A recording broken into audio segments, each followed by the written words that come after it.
उत्तर प्रदेश की राजनीति में इस वक्त जो हलचल है वो कैमरे के सामने कम और बंद कमरों में ज्यादा दिखाई दे रही है। चेहरे पर मुस्कान है लेकिन भीतर बेचैनी है और इस बेचैनी का नाम है असदुद्दीन ओवैसी। सवाल ये नहीं है कि ओवैसी कितनी सीटें जीतेंगे, सवाल यह है कि ओवैसी किसका खेल बिगाड़ेंगे, क्योंकि उत्तर प्रदेश की राजनीति में कई बार जीतने वाला नहीं बल्कि हरवाने वाला सबसे बड़ा खिलाड़ी होता है। यही वजह है कि लखनऊ में समाजवादी पार्टी के अध्यक्ष अखिलेश यादव को अपने सांसदों की एक खास बैठक बुलानी पड़ी। दोस्तों, बैठक का कोई लिखित एजेंडा नहीं था, लेकिन हर चेहरे पर एक ही सवाल साफ दिख रहा था, 2027 से पहले मुस्लिम वोट कहां जाएगा।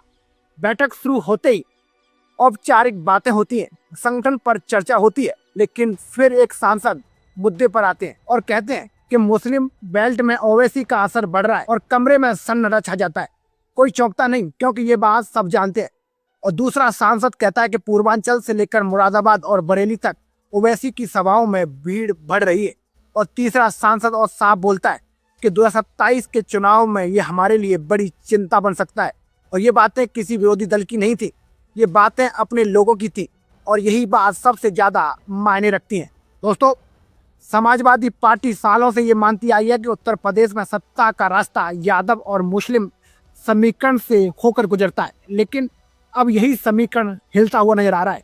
ओवैसी की पार्टी AIMIM भले ही अभी बड़ी संख्या में सीटें न जीतती हो, लेकिन उनका प्रभाव सीधा सपा के वोट बैंक पर पड़ रहा है। ओवैसी का राजनीतिक अंदाज अलग है दोस्तों, उनकी भाषा आक्रामक है, उनके मुद्दे सीधे हैं, उनका हमला सबसे ज्यादा उन्हीं दलों पर होता है जो खुद को सेक्युलर कहते हैं। ओवैसी बार बार कहते हैं कि जब वोट चाहिए होता है तब मुस्लिम याद आते हैं, और जब चुनाव जीतने के बाद उन्हें भुला दिया जाता है।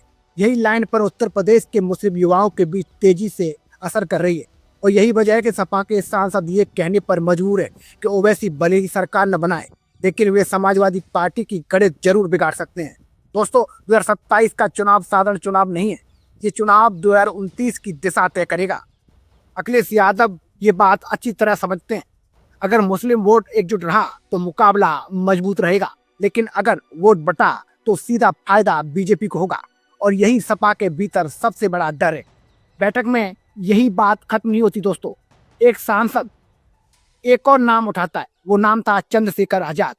पश्चिमी उत्तर प्रदेश में भीम आर्मी प्रमुख चंद्रशेखर आजाद का प्रभाव लगातार बढ़ रहा है। सांसद कहते हैं कि चंद्रशेखर आजाद पश्चिमी यूपी में सपा के स्थानीय नेताओं को कमजोर कर रहे हैं। ये बात सिर्फ दलित राजनीति तक सीमित नहीं है दोस्तों, ये उस सामाजिक समीकरण की बात है जिस पर सपा लंबे समय से निर्भर रही है। और पश्चिमी उत्तर प्रदेश में दलित मुस्लिम यादव का गठजोड़ सपा की रीढ़ रहा है, लेकिन अगर दलित वोट चंद्रशेखर की तरफ जाता है और मुस्लिम वोट ओवैसी की तरफ जाता है तो सपा बीच में कमजोर पड़ जाएगी। दोस्तों, यही वो बिंदु है जहां लखनऊ की बैठक में असली चिंता सामने आती है। अब सवाल दोस्तों अखिलेश यादव के जवाब का था। दोस्तों, अखिलेश यादव ने न तो गुस्सा दिखाया और न घबराया। उन्होंने शांत लहजे में अपने सांसदों को भरोसा दिलाया कि समाजवादी पार्टी इन चुनौतियों से निपटना जानती है। उन्होंने ये भी कहा कि पार्टी जमीनी स्तर पर काम बढ़ाएगी, मुस्लिम समाज के साथ संवाद और मजबूत किया जाएगा, और स्थानीय नेताओं को और ताकत दी जाएगी। दोस्तों, संदेश साफ था। अखिलेश की जो चिंता थी तो उन्होंने साफ साफ कहा कि भाई चिंता मत कीजिए, रणनीति तैयार है। लेकिन यहीं से असली सवाल शुरू होता है, क्या सिर्फ रणनीति बनाकर ओवैसी जैसे नेता को रोका जा सकता है? क्योंकि ओवैसी सिर्फ चुनाव नहीं लड़ते, वे नैरेटिव गढ़ते हैं, वे भावनाओं को छूते हैं, वे पहचान की राजनीति करते हैं, और वे सवाल पूछते हैं कि हमारी आवाज कौन उठाएगा। वहीं अखिलेश यादव सत्ता की भाषा बोलते हैं। वे कहते हैं कि हम सरकार में आएंगे तो सब ठीक करेंगे, लेकिन आज का मुस्लिम मतदाता सिर्फ वादों से संतुष्ट नहीं है, वो हिस्सेदारी चाहता है, वो सम्मान चाहता है, और वो स्पष्टता चाहता है। यहीं से ओवैसी की राजनीति को जमीन मिलती है। ये अब ओवैसी बनाम अखिलेश की सीधी लड़ाई नहीं है, ये नैरेटिव की लड़ाई है। एक तरफ आक्रामक भाषा है तो दूसरी तरफ संतुलित राजनीति, एक तरफ सवाल है तो दूसरी तरफ जवाब देने की कोशिश है। यही वजह है कि मुद्दा समाजवादी पार्टी के लिए साधारण नहीं है। सवाल ये भी उठता है कि क्या सपा का पुराना सोशल इंजीनियरिंग मॉडल अब उतना कारगर नहीं रहा? राजनीति बदल रही है दोस्तों, नई पीढ़ी नए सवाल पूछ रही है, पहचान की राजनीति नए रूप में सामने आ रही है। ओवैसी इसी बदलाव का फायदा उठा रहे हैं। अगर ओवैसी 10 से 15 सीटों पर भी मुस्लिम वोट काट लेते हैं तो इसका असर 40 से 50 सीटों तक जा सकता है। अगर चंद्रशेखर आजाद पश्चिमी उत्तर प्रदेश में अपनी पकड़ और मजबूत कर लेते हैं तो सपा के लिए वहां मुश्किलें बढ़ेंगी और इन दोनों स्थितियों का सीधा फायदा बीजेपी को साफ साफ होगा। यही वजह है कि समाजवादी पार्टी के भीतर ये बेचैनी साफ साफ दिखाई देने लगी है। अब अखिलेश यादव के सामने 3 रास्ते हैं। पहला, ओवैसी को नजरअंदाज करना, जो सबसे खतरनाक विकल्प हो सकता है। दूसरा, ओवैसी पर सीधा हमला करना, जिससे मुस्लिम वोट और दूर जा सकता है। तीसरा, जमीनी काम करना, भरोसा जीतना और हिस्सेदारी की राजनीति को मजबूत करना। फिलहाल अखिलेश यादव तीसरे रास्ते पर चलते नजर आ रहे हैं, लेकिन सवाल यही है कि क्या वक्त रहते ये प्रयास काफी होगा, क्योंकि उत्तर प्रदेश की राजनीति में कई बार हार और जीत सीटों से नहीं बल्कि वोटों के बंटवारे से तय होता है। और इस बार वोट बांटवाने वाले खिलाड़ी पूरी तैयारी के साथ मैदान में हैं। इसलिए सवाल यही नहीं है कि दोस्तों कि ओवैसी कितनी सीटें जीतेंगे, सवाल ये है कि ओवैसी किसे हरवाएंगे।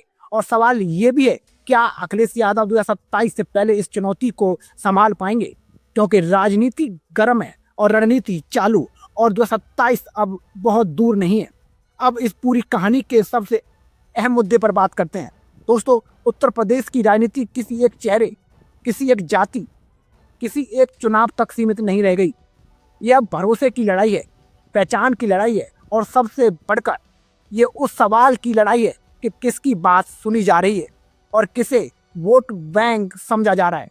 दोस्तों, ओवैसी इस सवाल को बार बार उठाते हैं और यही उनकी सबसे बड़ी ताकत है। अखिलेश यादव इस सवाल का जवाब देने की कोशिश तो कर रहे हैं और यही उनकी परीक्षा भी है। दोस्तों, 2027 का चुनाव सिर्फ सरकार बनाने का चुनाव नहीं होगा। ये तय करेगा कि उत्तर प्रदेश में विपक्ष की धुरी कौन होगी। क्या समाजवादी पार्टी अपने पुराने सामाजिक समीकरण को नए दौर में ढाल पाएगी, या फिर ये समीकरण बिखर जाएगा? क्या मुस्लिम मतदाता एक बार फिर रणनीतिक वोटिंग करेगा या भावनात्मक फैसले लेगा?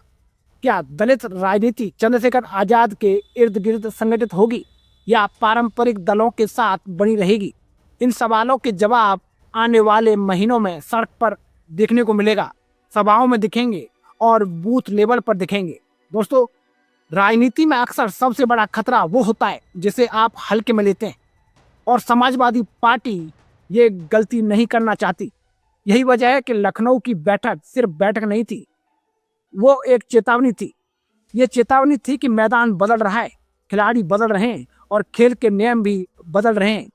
बीजेपी इस पूरे घटनाक्रम को खामोशी से देख रही है, क्योंकि उसे पता है कि विपक्ष की कमजोरी ही उनकी सबसे बड़ी ताकत बनेगी। अगर वोट बटे तो सत्ता का रास्ता एकदम साफ होगा। और यही वजह है कि ओवैसी और चंद्रशेखर आजाद सिर्फ नाम नहीं है, ये वो फैक्टर हैं, और जो फैक्टर कभी खुद सरकार नहीं बनाते, लेकिन सरकार बनवाने या गिराने की ताकत जरूर रखते हैं। अखिलेश यादव के सामने अब वक्त कम है और चुनौती बड़ी है। उन्हें सिर्फ बयान नहीं, जमीन पर भरोसा बनाना होगा। सिर्फ गठबंधन नहीं, संवाद करना होगा। सिर्फ इतिहास नहीं, भविष्य की भाषा बोलनी होगी, क्योंकि राजनीति में जो वक्त की नब्ज नहीं पकड़ता है वो वक्त के साथ पीछे छूट जाता है। और 2027 की उल्टी गिनती शुरू हो चुकी है। सवाल ये नहीं है कि चुनाव कौन जीतेगा, सवाल ये है कि चुनाव के बाद राजनीति किस दिशा में जाएगी। और यही सवाल आज उत्तर प्रदेश की सियासत को सबसे ज़्यादा बेचैन कर रही है। तो दोस्तों, मैं था आपके साथ मुकेश उपाध्याय। अगर आपको ये मेरी जानकारी अच्छी लगी हो तो कमेंट बॉक्स में ज़रूर बताएं। जय हिंद, जय भारत।